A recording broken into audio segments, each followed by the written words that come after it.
The recent update to Kingdom Rush Vengeance, Primal Ravage, was just what I needed to remember that Ironhide Game Studio made Legends of Kingdom Rush.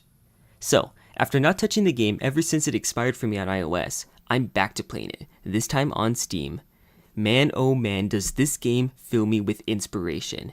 I have so many ideas for heroes, companions, adventures, enemies, bosses, and actually I think that's everything. But the point is, this game inspires me, and that's because it has so much potential. It could benefit a lot from more of anything, really. But right now, I want to focus on the potential it has for companions. That's why I'm going to list the top 5 companions I want to see in Legends of Kingdom Rush. How I determine these 5 is based on a few criteria. For instance, how realistic is it that these characters could make it into the game? By that, I mean that they cannot overlap too much with other characters. They have to present a unique playstyle to make them worth adding to the game over any other character. Their abilities should be able to translate over to Legends plausibly. That last one doesn't matter as much because we already know that Legends can take creative liberties with some abilities. That's why the Arcane Wizard can now control ice and fire, when that was never something the Arcane Wizard did in the first game or in Vengeance. But still, if they end up being completely different to the original character in order to fit in the game, then they probably shouldn't be on this list. Lastly, and most importantly, they cannot be a character who should be a hero or enemy instead. So, any of the heroes or bosses are off the table, and towers, enemies, and environmental features are the allowed categories to pick from. So, let's start picking, starting with number 5, the Archmage. To be honest, this pick sort of defies what I was just saying about having a unique playstyle. The whole idea of the Archmage is to spend turns building up bolts that can then be used to deal a huge amount of damage on a future turn. That's basically Keen Focus, but ramped up to 11, and that's actually why I think this idea can count as original. It takes the concept of investing turns into future turns and runs wild with it. You can have a highly memorable and fun playstyle out of building up the maximum bolts possible, and then unleashing them to deal the maximum damage possible. If it wasn't so similar to Bruxa, I would rank this character even higher, because I think it's a really fun concept. But instead of being dependent on enemies dying, this is based on turns being spent. This is arguably far more difficult to achieve, so the Archmage would probably have to deal some of the game's highest damage and compensation. As for his other skills, Twister is a must-have, which could serve as a unique summon or an environmental hazard. I also think there's a lot of potential to utilize his bolts to buff his attacks in other ways too. For example, his basic attack would trade bolts for damage, but he could have level 2 skills that trade bolts for range instead, and maybe another skill to chain between more enemies for each bolt stored. Twister is definitely a level 3 skill, and as for his other skill, maybe he could have some form of brilliance, buffing every allied mage on screen with +1 attack and an epic condition to add +2 attack total if there are 3 more mages. That might end up being pretty insane, and also easily cheesed in Stormcloud's Winter and the Arena. But the sky's the limit for a purely magical character like the Archmage. I just know that he has a lot of potential stored up. Number 4, the Sulfur Alchemist. Maybe I've been playing too much Bloons Tower Defense 6, because when I think of an alchemist, I think of buffs. In Vengeance, the Sulfur Alchemist acted as a healer for his allied troops. But with the many additional skills that Legends allows, he can turn into a fully fledged support character. We could use more support characters, especially good ones, because that seems to be particularly rare in this game. Another rare category is crafters. An even more rare category is dwarves. The Sulfur Alchemist fills them all, making him a great addition to the mix for that alone. But let's talk about his playstyle. I concocted a whole playstyle for him unlike anything else in the game. Instead of having a variety of skills to use each turn like other characters, he just has his basic attack. This throws a potion at an enemy or an ally, dealing damage or healing depending on the target. You can figure out which is which. Then, all of his other skills are free actions. These free actions will mix new chemicals into his flask, which add additional effects when he throws it. That way, you can load up a more powerful attack or a more powerful buff to apply to units. Simply buffing or debuffing units is already something that could use more dedication, but with the power of alchemy, there's a way to be dedicated like no other. Even though we aren't sure if multiple free actions can be used in one turn, that can be the innate trait of the Sulfur Alchemist. This way, as he unlocks more skills, he can then mix even more effects into the potion at once. I'll give some examples. Let's say his second level 1 skill adds a blue mixture which freezes enemies if he targets them. If he targets allies instead, it gives them +1 attack for the same number of turns that the enemy would be frozen, or a different amount of turns, whatever works. The idea is that, with just one ability, you have the power to choose whether to focus on buffing or debuffing. This mixture will stack with the healing that his base attack provides, so you don't miss out on that when you use this skill. After all, it's a free action that buffs his base attack. Then at level 2, he unlocks more skills that are also free actions. One could be the same orange chemical that Tramon drinks to gain increased attack speed. This will give free invigoration to an ally, or if aimed at an enemy, it will inflict burning that stacks with the damage over time of the base attack. But as a free action, you can use this and the blue mixture in the same turn. So then, when you use the base attack, it combines both effects. So now, you can give a unit the healing of the base attack, the damage buff of the blue mixture, and the invigoration of the orange. Combining them can even trigger an epic effect, maybe to give extra speed to characters who already have invigoration. And if you aim this at an enemy, the mixtures combine to both freeze and burn the target, creating a cold burn that makes them take damage over time without being freed from the ice. If this sounds insane, it is. I'm insane. I am cuckoo for Cocoa Puffs. That's why I want to take this even further. At level 3, he now has even more free actions. I was thinking of adding an unstable mixture to the potion that makes it explode. So now, all of the effects you want to apply to a target can now be applied in a 1 hex AoE. Why not?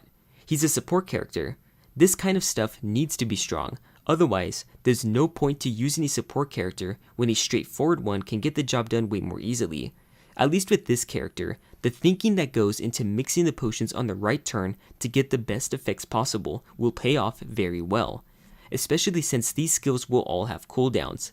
So even if you combine all of the effects in one turn, you're now left with all of the skills on cooldown for the next few turns. Only his basic attack will remain, which now seems pretty underwhelming in comparison to the mixtures. That's my way of balancing it out. This was just my idea for his playstyle. He could also have a much more straightforward skill set, where each skill just applies a different effect, without any of the mixing shenanigans. If that's the case, it will still be cool just to have a support character that can buff your other units. Imagine a super buffed Barbarian, or Cleaver, or Ranger, or a buffed hero. That alone is enough to put him on this list.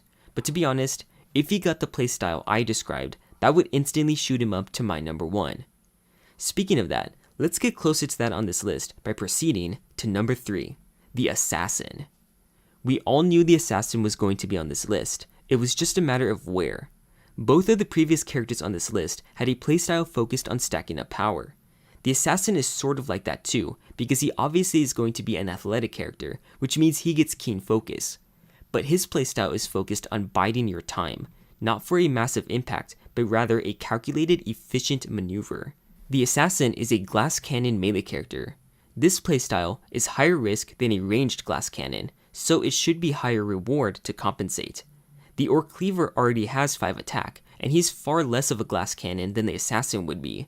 So, for the Assassin to compete with the other companions, he would need a stealth mechanic. I feel like this game would treat invisibility similar to invincibility.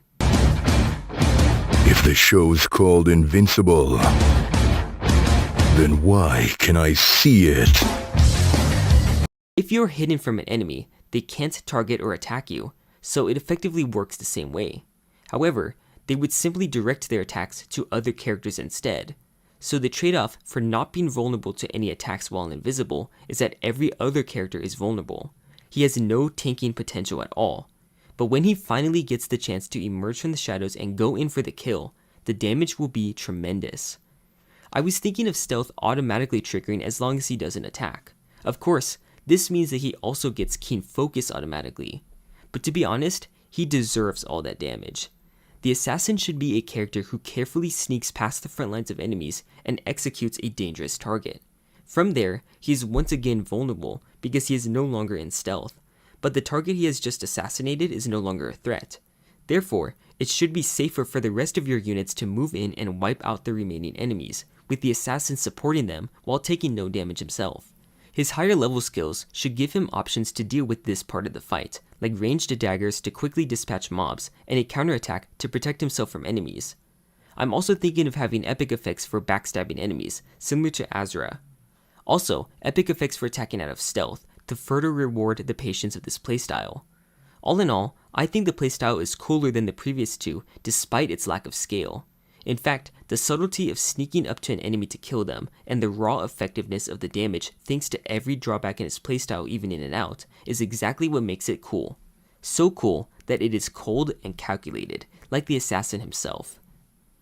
Number 2, the Demon Legion. Literally, heck yeah. It should speak for itself why this character is on the list. The Legion is iconic as an enemy who duplicates himself. These duplicates can then go on to make more duplicates of themselves. Each one has the same stats as its summoner, which already makes potential for OP setups in Legends. Obviously, any and all stat boosts would stack incredibly well on the Legion, but beyond that, the character would synergize well with several effects that usually aren't that useful. For example, healing is way more potent for the Legion, as it now raises the HP for all the duplicates it will spawn. It will make it worthwhile to cast healing spells on the clones, so that their own duplicates will have higher health. If status effects carry over, it can make it especially useful to invigorate the Legion, while also being especially crippling to be exhausted. What if a stat buff like Gerald's Martyr's Inspiration carried over to duplicates, who would have the buff with a reset duration, and can then give the buff to their own duplicates? Before I get too ahead of myself, let's go over the logistics of a duplication skill. Since it's the most iconic ability of the Legion, this has to be the second level 1 skill, with every additional skill building on this playstyle. I think an important rule is to not allow the duplication skill to be used immediately. At least one round must pass beforehand. Otherwise, you would start every combat encounter with a duplicate right away. You probably want to, even with this downside, but if the rule carries over to duplicates, then they can't clone themselves right away either, forcing you to use them in combat instead of just trying to build up an army so easily. But it should still be possible to get a miniature army. That's the whole idea of the Legion. It's just that it should require patience and managing the battle very well. Achieving that will be so cool that it's hilarious. Imagine ganging up on enemies and bullying them into a corner with all of your legions. I think there should be a cap on the number of duplicates that the Legion can spawn in one combat encounter. This will force you to keep your clones alive. These clones will also have a limited number of duplicates they can make, and so on, until you reach an absolute limit. I just really like being able to spawn units, and I think that the Legion has among the greatest potential playstyles for depth with summons. I haven't thought this one through nearly as much as the previous ones on the list, and that's because I feel naturally confident that this is a great choice for a companion. Maybe I'm wrong about that, so you'll have to let me know. But first, we have to discuss number 1 on this list. Number 1, the Death Rider. To everyone who thought the Necromancer would be number 1, yes, but actually, no. I think the Necromancer would be too straightforward as just a mage who summons undead. While that in itself is cool, there are many characters who could exist as dedicated summoner classes. I'd love a Saurian Savant, Sand Wraith, Blood Trickster, Arachnomancer, or any other summoner a lot. Any of those could be number 6 on this list. But what makes the Death Rider special is just how many unique traits he would bring to the table on top of summoning. In other words, I am saying that the Death Rider should have skill options to summon units. In that sense, it can represent the Necromancer's abilities too, making it a 2-for-1 deal with this companion. But that's not all, not even close. This would naturally give the character self-synergy, since part of the role of the Death Rider was to buff nearby undead. The restriction to buff only undead units may be too extreme for Legends, so buffing any allies adjacent to him with extra armor and maybe even damage is a possible skill. It could even be his innate trait, which would be extremely powerful. You'd probably have to settle for just an armor buff in that case. Either way, this makes the character serve a support role too. The Death Rider is also able to be a melee companion unlike any other. As a mounted character, tons of possibilities are opened up for a focus on a high movement stat. The character can summon undead, then run wild around the map on horseback, buffing your units, including the ones he just summoned. This playstyle can steal the spotlight from any other companion, including your own hero. But I think that's great. It just means the bar is raised for what a single companion is capable of. That's something I'd really look forward to with Legends. All of this is assuming that the game will get any more updates at all. It's possible that Legends is a finished game, but for all I know, a trailer for a new update is going to drop right after I've made this whole list. And if I know my luck, not a single one of these characters is going to be on the list. We'll probably get one of the Saurians instead. And you know what? I'm down for that too. I just think the game needs more stuff in it. The gameplay loop of starting an adventure with a plan in mind for how you want to level up your skills, and then seeing that plan come to fruition as you progress and gain XP is really cathartic. But eventually, you try out everything and even experience all the RNG in the game and are left with nothing to come back to. Not every game is meant to be infinite. Legends actually does a great job at maintaining replay value for a very long time. But that's precisely why another content update would do so much for the game. It would add a ton more to the replay value to have just one more character, let alone more, along with a whole new adventure. We'll just have to wait and see if it happens. Hopefully, the prospect of more updates doesn't only exist in Myth and Legend.